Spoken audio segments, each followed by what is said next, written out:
આસમાને ઘટતી પેપર લીકની ઘટનાઓથી એવા જેની ઠુમરમાં એટલે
એના માટેનું મતદાન 7 તારીખે કરવાનું છે ને એના માટેની વિનંતી કરવા તમારી વચ્ચે આવ્યા.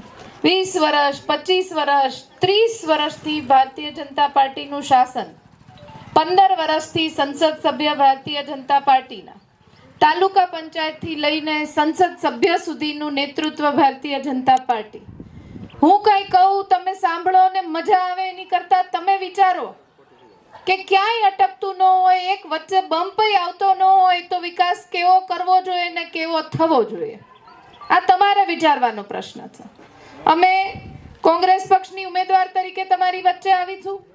તલગાજરડાનું નામ તમે અહીંયા બેઠા છો મંદિરના ચોરે, અને હું એમ કહું કે કેમ વિકાસ નથી થયો, કે વિકાસ જોઈએ છે કે નથી જોતો, તો તમને પોતાને અંદરથી એવું થવું જોઈએ કે અમારો વર્ષોથી જે વંચિત વિકાસથી રહી ગયા છે એનું કારણ કોણ, ને જો અમને એનું કારણ નથી મળતું તો આ વખતે પરિવર્તન લાવીએ.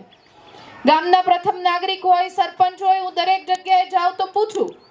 જિલ્લા પંચાયતની પ્રમુખ 2015માં બની, એના પછી સંગઠનમાં કામગીરી કરીને ગુજરાતના મહિલા સંગઠનની અત્યારે પ્રમુખ પણ છું, એટલે ગુજરાતના બધા જ જિલ્લાઓમાં પ્રવાસો કરવાનું થાય.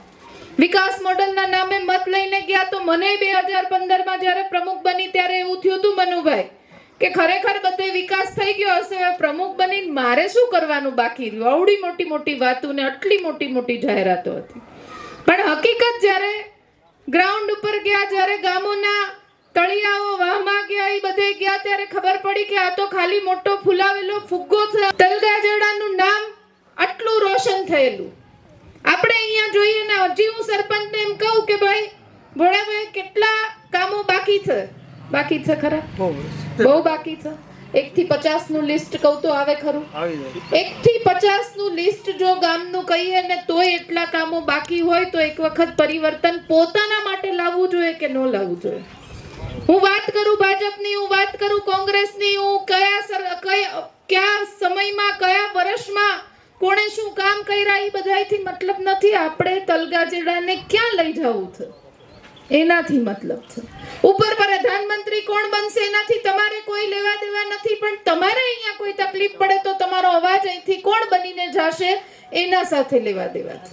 હૃદયપૂર્વકની વિનંતી કરીએ છીએ. ગામોમાં પણ જઈને લોકોને કહીએ છીએ, વિપક્ષ મજબૂત નહીં હોય તો લોકશાહી જીવંત રાખવી બહુ અઘરી છે, અને લોકશાહીને જીવંત રાખવા માટે વિપક્ષ મજબૂત હોવું જોઈએ. તમારા વિસ્તારના વિકાસનો અવાજ મજબૂત હોવો જોઈએ, અને તમારી માંગણી પણ એટલી પ્રબળ હોવી જોઈએ કે તમારા નેતાને ફરજ પડે કે મારે આ કામ કરવું પડશે. એટલે તમારા પાસે મત માંગવા કરતાં પણ સામેથી બંધાવવા માટે આવી છું કે તમારા ઉમેદવાર છું, અત્યારે આગેવાન તરીકે ચૂંટાઈને જઈશ, તો જે વિસ્તારના પ્રતિનિધિત્વની જરૂર છે, ક્યાંક વાચા બનવાની જરૂર છે, ખેડૂતોના આટલા બધા પ્રશ્નો છે, એટલે આમાંથી નીકળવું પડશે. ગરીબોને જે મોંઘવારીની વ્યથા જે છે ક્યાંય કહેવાતી નથી, ક્યાંય ઠલવાતી નથી.